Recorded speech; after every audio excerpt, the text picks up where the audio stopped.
Outraged residents in Chicago making it clear, hey, they don't want to be considered a sanctuary city anymore. Roll tape. Do you, as a resident of Chicago, believe that we should remain a sanctuary city?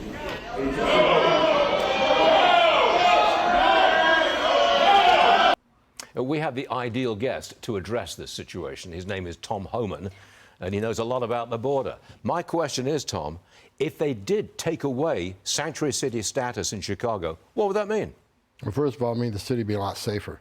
Because every illegal alien in the city of Chicago that commits a crime right now gets released back in the community to reoffend against the very community they live in, the immigrant community.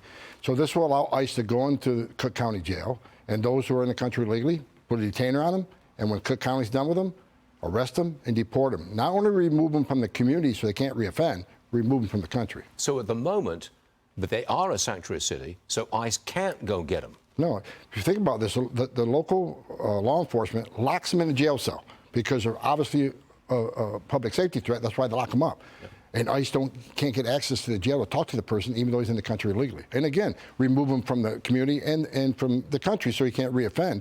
And the second thing this does, it allows more resources for the local community. I've been contacted by 2 separate pastors with the black community who are outraged that they're paying millions of dollars to house illegal aliens, give them 3 square meals a day, give them medical attention when the black community feels like they've been left behind because they don't get those kind of benefits from the city. Well, they spend $40 million a month on illegals in Chicago. That's a lot of money. And meanwhile, there's homeless vets on the streets of Chicago who are not getting any help. That don't work.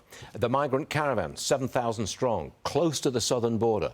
Spell it out for us. What happens when they arrive? Catch and release. The Secretary Mark that's his policy. They'll be caught, they'll be processed, they'll be flown to the city of their choice at taxpayer expense and get work authorization while they fight their case. There's no consequence to crossing the border legally. Under the Trump administration, they're either detained or removed. There was no catch and release. And as long as they keep catching and releasing, they're going to keep coming. There's no downside. They're going to keep coming to the greatest nation on earth, knowing they're going to take advantage of these lax border policies. They can go anywhere they like? So yeah. I want to go to Seattle. I want to go to New York. Exactly. They get to choose where they go, and we're going to fly them there on taxpayer dime. Then we're going to put them in a hotel here in New York City. They'll get 3 squares a day. They'll get medical attention. They'll get transportation. They'll even get help, money from the city of New York to fight their immigration case. They'll get money to fight the government on the deportation proceedings. I've got to move on from this because my head's exploding. But look, that last one. Republicans have linked border funding with more aid for Ukraine and for Israel. Do you think it's good to lump them all together? Absolutely. Whatever it gets to get the Democrats to take care of the border situation. They want Ukraine funding. They're more concerned about the border of Ukraine than they are about the border here on our southern border, which is a huge national security crisis. We don't know who's coming across the border. We know we got 1.7 million gotaways. And we know they've arrested 284 people on the terrorist watch list. How many of that 1.7 comes from a country-sponsored terror? So if this forces Democrats to come to the table, then I'm all for it. And this is not a money issue. It's not a funding issue. This is a policy issue. What the Republicans in the House want is a policy change, because this is a policy problem, not a funding issue. But the Democrats are taking an enormous political risk.